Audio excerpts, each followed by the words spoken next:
જય શ્રી હરિ.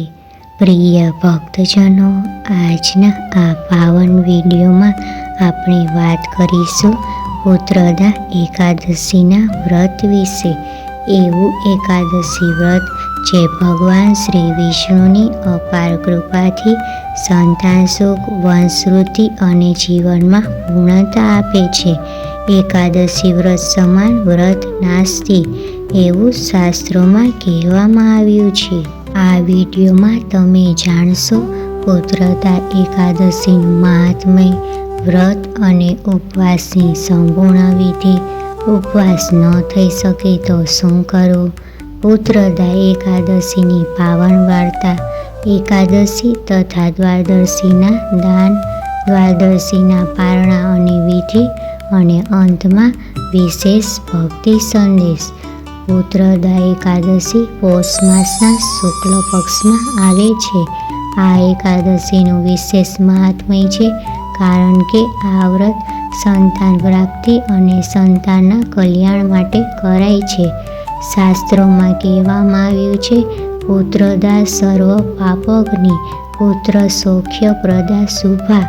અર્થાત પુત્રદા એકાદશી સર્વ પાપોનો નાશ કરે છે અને સંતાન સુખ આપે છે. જે દંપતી સંતાન પ્રાપ્તિ ઈચ્છે છે અને જે માતા પિતા પોતાના સંતાનના કલ્યાણ માટે પ્રાર્થના કરે તેઓ માટે આ વ્રત અત્યંત ફળદાયક છે. હવે આપણે જાણીશું એકાદશીનું વ્રત અને તેના ઉપવાસની વિધિ. સવારમાં બ્રહ્મ મુહૂર્તમાં ઉઠવું, સ્નાન કરીને સ્વચ્છ વસ્ત્ર ધારણ કરવું, ઘર અથવા મંદિરમાં ભગવાન વિષ્ણુની પૂજા કરવી.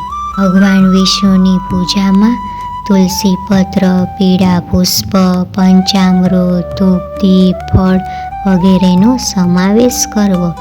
મંત્રોના જાપ કરવા. ઓમ નમો ભગવતે વાસુદેવાય અથવા તો શ્રીમન્નારાયણ નમઃ. એકાદશીના દિવસે નિર્જળ ઉપવાસ તે શ્રેષ્ઠ ઉપવાસ ગણવામાં આવે છે. જો નિર્જળ ઉપવાસ ન થઈ શકે તો ફળાહાર કરો. ફળાહારમાં ન થઈ શકે તો સાદું સાત્વિક આહાર એક વખત લઈ એટલે કે એકાત્ર અન્ન ગ્રહણ કરવું. જો શરીર સાથ ન આપે તો ઉપવાસ ન થઈ શકે તો ભક્તિમાં કોઈ બળજબરી નથી. આ દિવસે ડુંગળી, લસણ ખાવાનું ટાળો. ખોટું બોલવું, ક્રોધ અને નકારાત્મક ટાળો. ભગવાનનું સ્મરણ કરો અને નારાયણના નામ જાપ કરો. શાસ્ત્રોમાં કહેવામાં આવ્યું છે, ભાવમ ગાહ્યમ જનાર્દનમ, અર્થાત ભગવાન ભાવથી પણ પ્રસન્ન થાય છે. હવે આપણે પુત્રદા એકાદશીની કથા સાંભળીશું. એકવાર રાજા યુધિષ્ઠિર બોલ્યા, હે કૃપાનિધિ, પોષ મહિનાની શુક્લ પક્ષમાં કઈ એકાદશી આવે છે? એનું નામ શું છે? એનો મહિમા મને વિસ્તારથી કહી સંભળાવો. ત્યારે મધુસૂદને કહ્યું, હે રાજન, પોષ મહિનામાં શુક્લ પક્ષમાં જે એકાદશી આવે છે એનું નામ પુત્રદા એકાદશી છે. આ દિવસે શ્રી હરિનું નામ મંત્રો દ્વારા પૂજન કરવું. ધૂપ દીપ કરીને ફૂલોનો હાર ચડાવો. આ બધા પાપોને હરનારી ઉત્તમ એકાદશી ગણાય છે. આ દિવસે ઉપવાસ કરીને શ્રી હરિનું પૂજન કરવાથી હજારો યજ્ઞ કર્યાનું પુણ્ય મળે છે અને જાણે અજાણે કરેલા પાપો નષ્ટ થઈ જાય છે.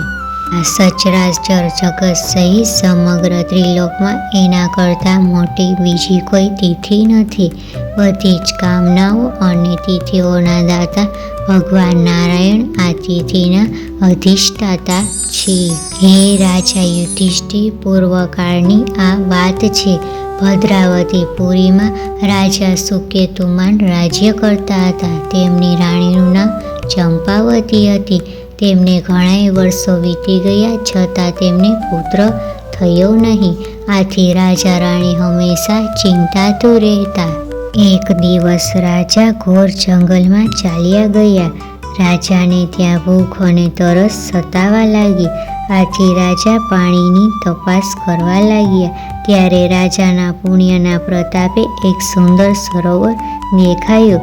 આ સરોવરની પાસે ઋષિ મુનિઓ વેદપાઠ કરી રહ્યા હતા. આ જોઈને રાજાને ઘણો જ આનંદ થયો અને ત્યારે મુનિઓ પાસે જઈને તે રાજાને પૂછ્યું, હે મુનિ શ્રેષ્ઠ, આપ કોણ છો અને અહીં શા માટે એકત્રિત થયા છો અને તમે શાની પૂજન વિધિ કરી રહ્યા છો?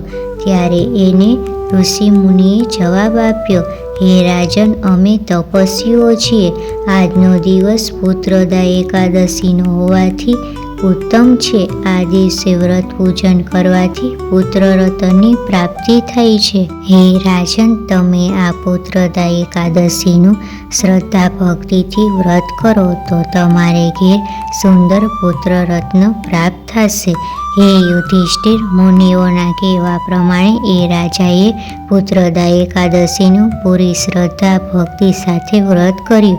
પછી રાજા પોતાના મહેલે પાછા આવ્યા. ત્યારબાદ થોડા સમયમાં રાણીએ પૂરા માસે પુત્રને જન્મ આપ્યો. જે મનુષ્ય એકાગ્રચિત્તે પુત્રદા એકાદશીનું વ્રત કરે છે એ આ લોકમાં પુત્ર પ્રાપ્ત કરીને મૃત્યુ પછી સ્વર્ગ પ્રાપ્ત કરે છે.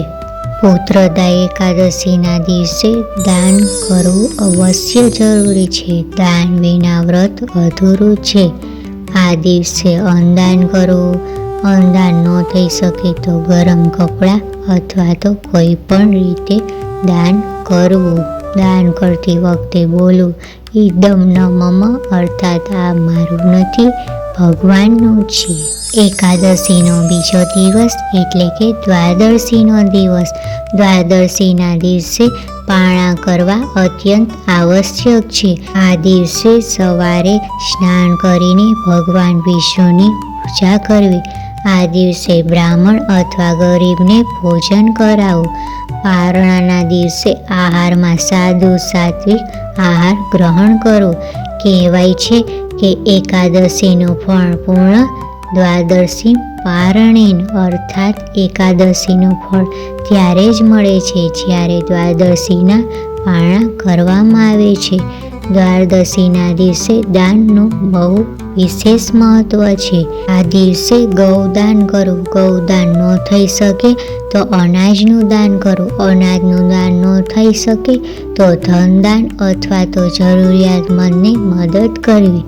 ભક્તજનો, જો આ વિડીયોથી તમને શાંતિ, શ્રદ્ધા અને ભક્તિ મળી હોય તો કૃપા કરીને લાઈક કરો, શેર કરો અને ચેનલને સબસ્ક્રાઈબ કરો. ભગવાન શ્રી વિષ્ણુ તમારા ઘરમાં સુખ, શાંતિ અને સમૃદ્ધિ વરસાવે. જય શ્રી હરિ.